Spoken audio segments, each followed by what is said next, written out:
De onde ela vem? Então, se vier do Sol, corpos aquecidos emitem radiação, né? E tudo mais. Então, o Max Planck começou a estudar profundamente a emissão dessa radiação de corpos aquecidos. Ok? E aí ele descobriu exatamente o seguinte, olha, ele pegava um corpo aquecido, pode ser uma barra de ferro no caso, mas no caso era outro corpo que ele estudava. Mas imagine a barra de ferro. A uma certa temperatura, esse corpo começa a emitir uma radiação eletromagnética. Ok? E esse cara começou a estudar a energia, olha, era a energia dessa radiação em função da sua frequência. Ele media a frequência da radiação e media a energia que essa fonte emitia.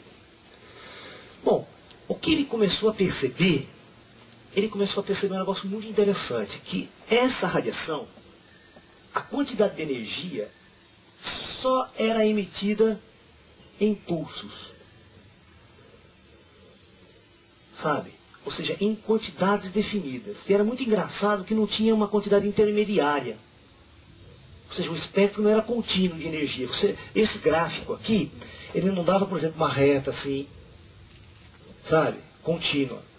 Para cada frequência você tinha um padrão de energia. Não era. Então, as pessoas percebiam que era tudo assim, em pulos, em saltos. Ou seja, ele percebeu que a energia era emitida em pacotinhos muito definidos. Ou seja, em quantidades definidas. Então, ele estudou, montou um gráfico e descobriu essa seguinte forma, que a energia da radiação emitida era igual a uma certa constante vezes a frequência da radiação. Essa constante foi batizada de constante de Planck. E esses pacotes de energia, né, esses pacotes, foi batizado de quanta.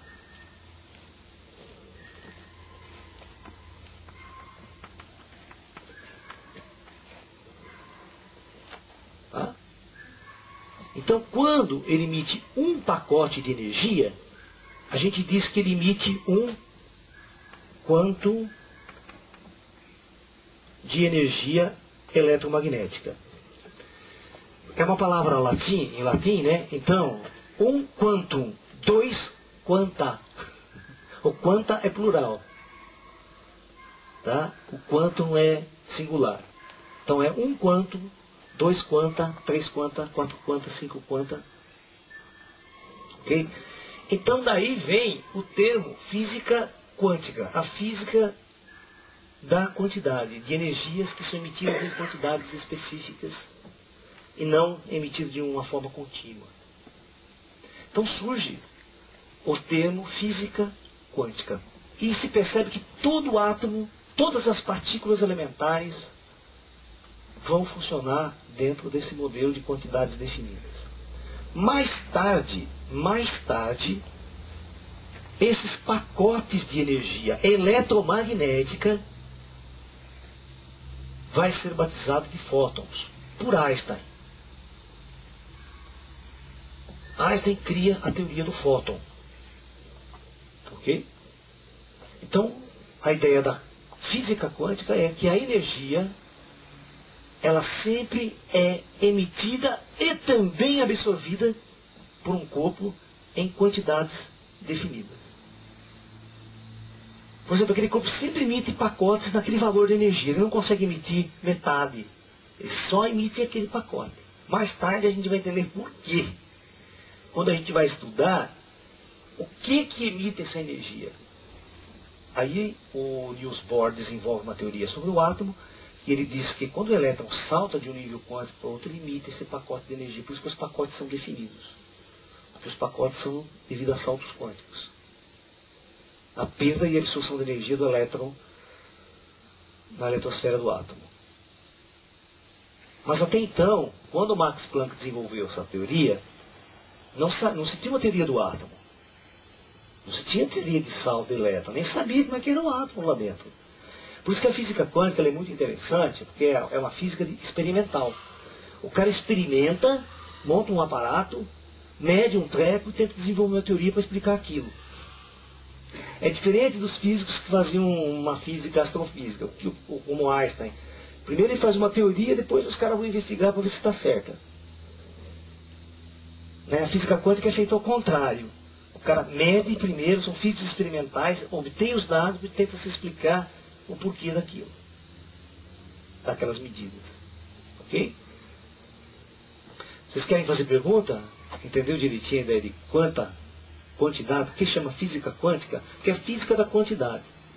Tudo no núcleo atômico é a energia que é jogada no núcleo atômico é sempre em quantidades definidas, sempre em pacotinhos. Tá bom? Beleza. Agora, o que o senhor acha que tem a ver com espiritualidade? É engraçado que a gente tem que andar muito, embasar muito na física quântica para explicar a quantidade. Mas eu vou tentar fazer um resuminho e a gente chegar mais rápido. Aí Niels Bohr, mais tarde, constrói o famoso modelo do átomo de hidrogênio. Tá? Aí vai estar a chave. Então ele constrói, estudando a matéria, e vai explicar por que a radiação é emitida em pacotes. Ele tem que explicar isso. Por que um corpo emite radiação em pacote? Então, na tentativa de explicar a ideia do modelo atômico, então ele percebeu que no núcleo existiam partículas positivas, que ele chamou de próton, né? E ao redor existiam os chamados elétrons, partículas carregadas negativamente. Só que tinha um problema. Se você disser que o elétron gira circularmente ao redor do átomo, isso aí já é uma afronta para a física clássica. A física clássica não permite que isso aconteça. Porque para a física clássica, toda partícula carregada eletricamente, se você acelerar nela, ela irradia energia. É o princípio da antena de rádio. Você acelera o elétron, faz o elétron oscilar, e o elétron oscilando é o elétron acelerado e o elétron irradia uma onda eletromagnética. Mas se ele irradia, ele perde energia. Se ele perde energia, o que tem que acontecer? Porque ele está acelerado aqui, não está? Que tipo de aceleração ele está quando está no movimento circular? Ele pode estar até com velocidade constante ao redor do núcleo, mas... Hã? Não, ele tem aceleração centrípeta. Tem uma aceleração para o centro, né? Tem uma aceleração centrípeta aqui. Então ele está acelerado. Então ele deveria irradiar. E se ele irradia, ele vai perder energia, a órbita vai baixando, chega uma hora que ele cai no núcleo. Né? Hã? É contraditório com a física clássica. Aí, ele falou, como é que eu resolvo esse problema? Eu vou mostrar para vocês que os caras tinham muito dos bicos desse tamanho. O Niels Bohr chegou e falou assim, o negócio é o seguinte, vocês podem ter essa teoria na física clássica aí em cima, mas eu estou pouco me lixando para ela. Eu só vou dizer o que eu observo. Para o átomo funcionar, ele tem que não irradiar. Então um dos postulados do Niels Bohr é o elétron gira numa órbita definida ao redor do núcleo atômico sem irradiar. Ele não irradia, mesmo estando acelerado. Portanto, ele não cai e ele fala, o átomo está aqui, funciona, não desintegra. Então ele não irradia. Essa é uma dos postulados dele. Agora o problema